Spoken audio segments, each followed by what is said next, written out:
As I was waiting to interview you, I was looking at your tweets today, actually, about Israel.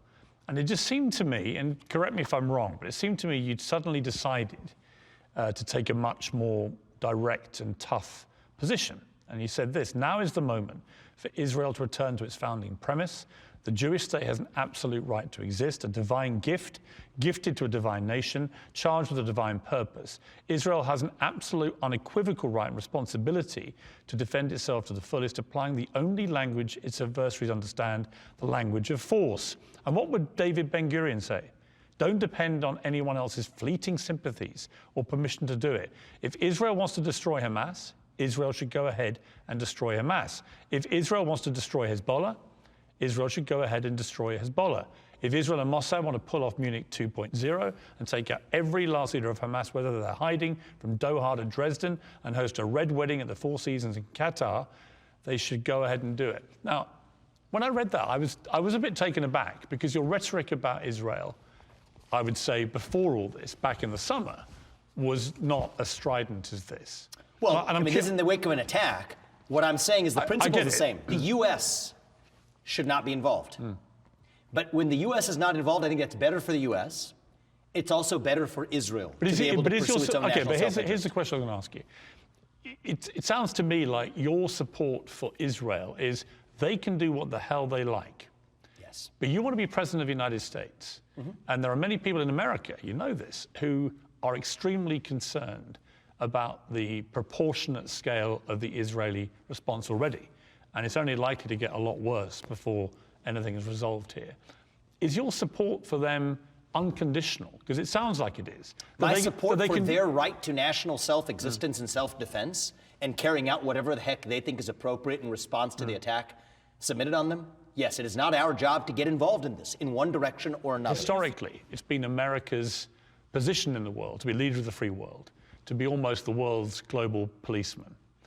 And it sounds to me, if you were to become president, what you're saying is any country can, in interests of its own self-defense, can do what the hell it likes, and you won't condemn it. Is there no limit to that?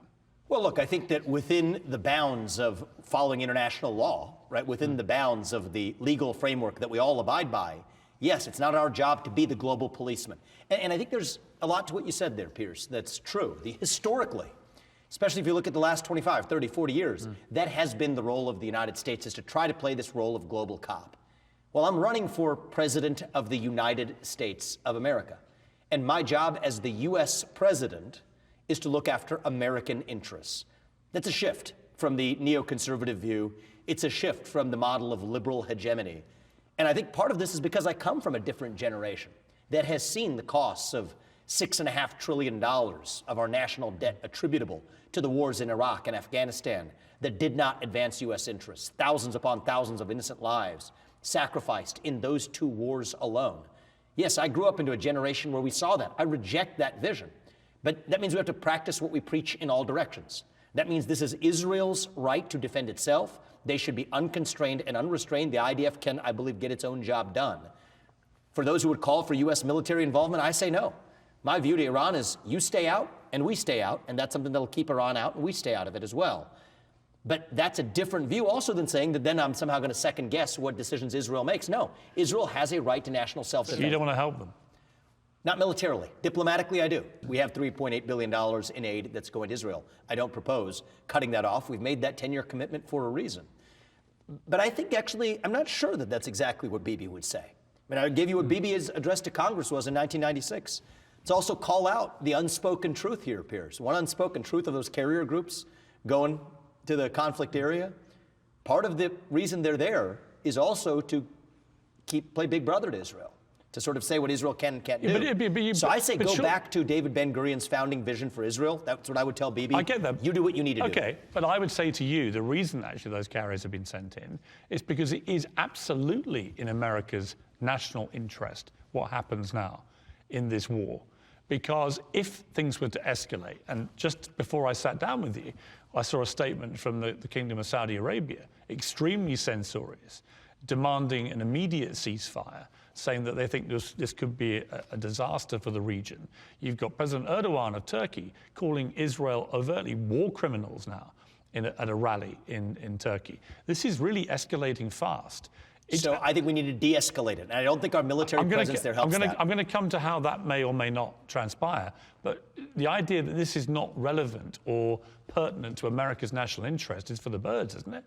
Well, I'm not saying that it's not relevant or pertinent what's happening in the world. My question is, does our military engagement help our national interest? The United Nations voted a motion for ceasefire in this war.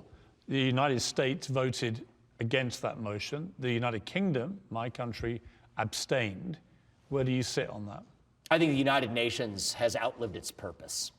I personally think that we should have an open conversation about the U.S.'s continued involvement in the UN. I don't think that should be a foregone conclusion. Really? So I want to be very clear about where I stand on this as someone running for U.S. president. I'm not running for president of the UN, Secretary General of the UN, whatever it is. I'm not running for president of Israel. I'm running for president of the United States of America. And my prism, and I think that this is going to be the foundation of a future that will lead to greater peace in the United States and I think around the world, is to be very candid that my decisions will be made through one filter. What advances the interests of the United States of America?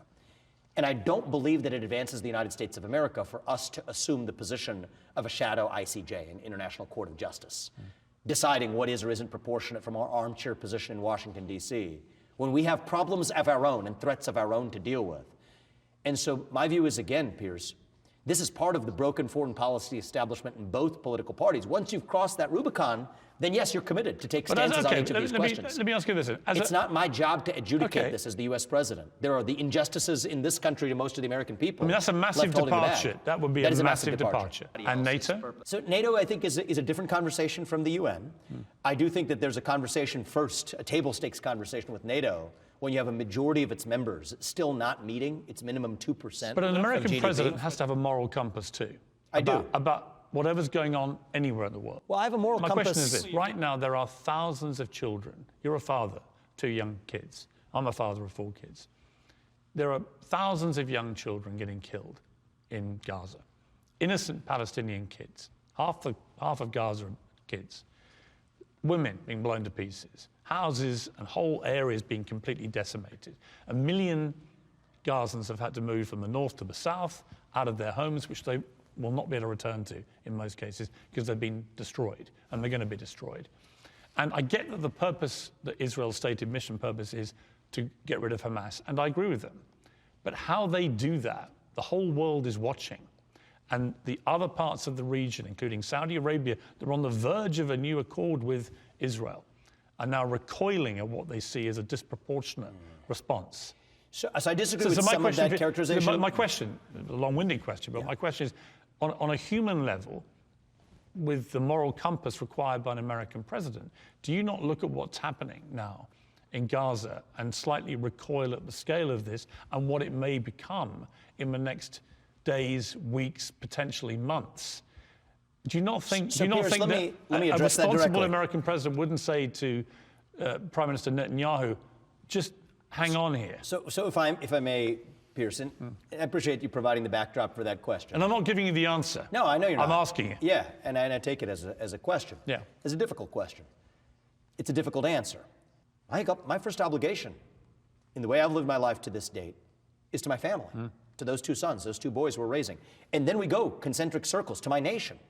I'm a citizen of this nation, not some nebulous global citizen fighting climate change nebulously somewhere else. I'm a citizen of this nation. If I'm running to lead this nation as commander-in-chief, I do have a moral obligation. This is my moral compass speaking. My moral compass is to the United States of America. And once we have dealt with wage stagnation and a border crisis and the people who are suffering in this country, the people who are suffering for threats, vulnerable to cyber attacks, super EMP attacks, nuclear missile attacks from a Russia-China alliance that poses a great threat to the United States and our citizens today. Once we've dealt with that, then maybe we can get to hunger in the Congo after that. But that's the order we need to go in. Yeah, but this sounds, if you don't mind me saying, this sounds incredibly isolationist. It's not isolationist. But I don't think the #1 superpower in the world can just ignore a moral compass elsewhere in the world, particularly in countries which are your allies.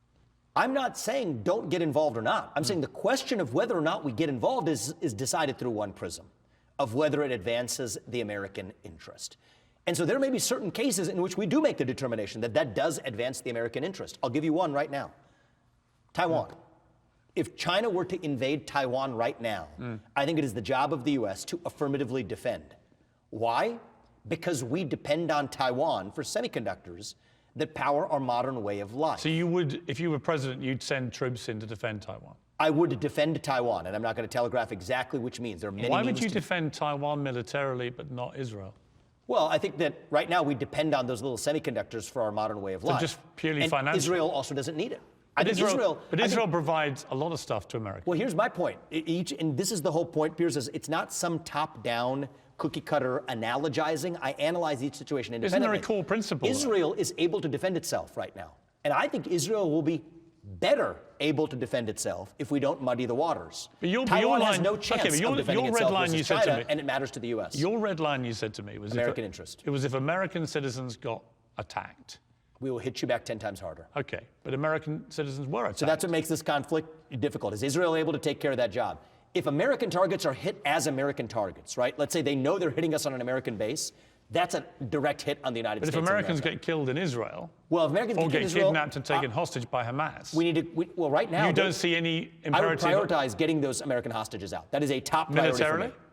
It is a top priority for me. But just to clarify, you would send American troops in to get the hostages. I would not take an option off the table in a limited way to protect Americans. Right, but you said to protect me, Americans. But, and America First includes all Americans. But you did say earlier that you would not want to send any American military into this situation. I don't want U.S. military involvement in somebody else's war.